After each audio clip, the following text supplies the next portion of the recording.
Kids, you remember when your dad left to go to the store and get some milk? And unfortunately, he never came back? Well, that potentially could be Solana.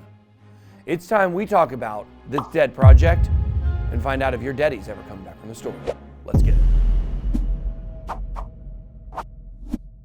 Welcome to BitBoy Crypto. My name is Ben, and today we are talking about Solana. This is a project that we were in very early, from $2 on. We were talking about it was a good buy. The tech had some issues over the years, but of course, with the fall of Sam Bankman-Fried, FTX, and Alameda, everything they're invested in is troubled now. First and foremost, Solana. So let's get into it. Solana was definitely one of the hottest projects during the last bull run. Between early 2020 and late 2021, the price climbed from $1 all the way to almost $260. And it seemed like it wasn't just speculation at the time. They were adding a ton of developers to the ecosystem. They had applications that people were actually using.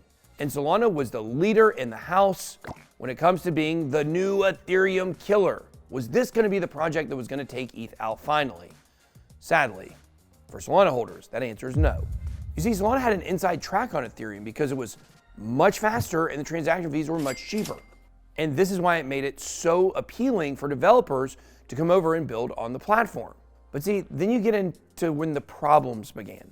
The reason it was so fast and so cheap was because the transactions were pretty centralized. Decentralization was not prioritized on the network.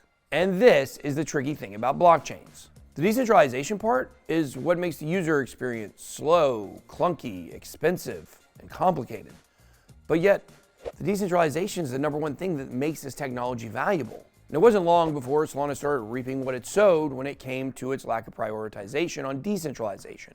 The low costs of fees on the network made it easy for spam and bots to infiltrate what they had built.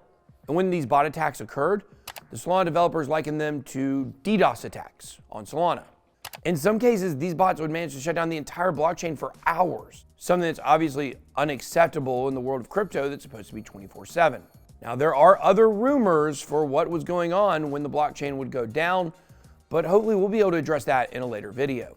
But shutdowns like this are extremely dangerous for networks, especially because some people have open trades on leverage on DeFi platforms and applications built on the network. If the market's volatile and they're unable to exit their positions, they could end up getting liquidated, and this happened all the time during these pauses.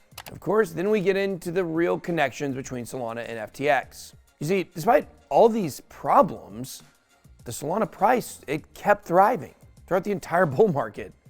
And now we understand why. It was due to market manipulation from SBF, FTX, and Alameda, which is all basically the same thing. And when the SBF, House of Cards, began to crumble, things started looking quite dire for Solana. Now, the real problems at FTX, they started occurring in the last few months, obviously. But there was a time this year earlier when Solana was doing very well. It was dancing around $100 and holding quite steady. But since the real problems began at FTX, the price has crumbled all the way down to $11 at the time of this recording. Many people, including Crypto NDO, think this thing's going all the way to $3. That's right. As of now, it's down 95%. She's forecasting it to go down 98 to 99%. And even in the bear market, when the activity has been low and there hasn't been a lot of transactions or users, the platform has still struggled to stay online, with many more pauses coming even in this bear market. Now, the Solana co-founder, Anatoly Yakovenko, he was forced to address these concerns at the Breakpoint conference, the Solana conference in Lisbon, Portugal. These comments were made just days before FTX collapsed, which very well could end up being the nail in the coffin for Solana. In the month and a half now since FTX has filed for bankruptcy, Solana price has continued to drop, losing 50% of its value in just 6 weeks. Now we're getting reports that developers are leaving Solana in exodus. A report from Token Terminal says up to 90% of the developers have left. Now, the official Solana account, they hit back. They said that's not true. They claim there's 25,000 unique developers still working on the platform, citing data from the audit firm Sec3. Although it seems this auditing firm is specifically focused on the Solana ecosystem, so there might be a potential conflict of interest. If your audit says there's no developers left and your auditing company is all about auditing Solana platforms, then that may not be the best way to get a lot of business.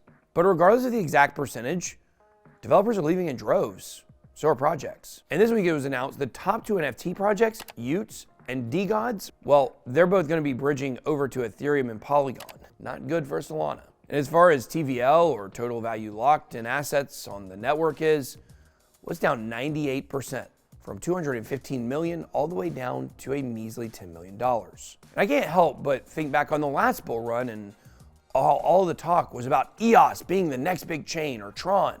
Well, now nobody really considers EOS or Tron to be serious Ethereum competitors. In every bull run, it seems we have layer 1 projects come out of nowhere, offering a radically different user experience. Like now we got Aptos and Sui. But these new layer 1s are always making giant compromises when it comes to decentralization, and that defeats the purpose. And these projects also seem to spend a ton of money on marketing to shortcut the system. In my opinion, these are red flags that these projects, they're usually not long-term holds. But if you're trying to take advantage of pumps, not financial advice, watch for these layer 1s that come out that have all of the marketing and are short on decentralization.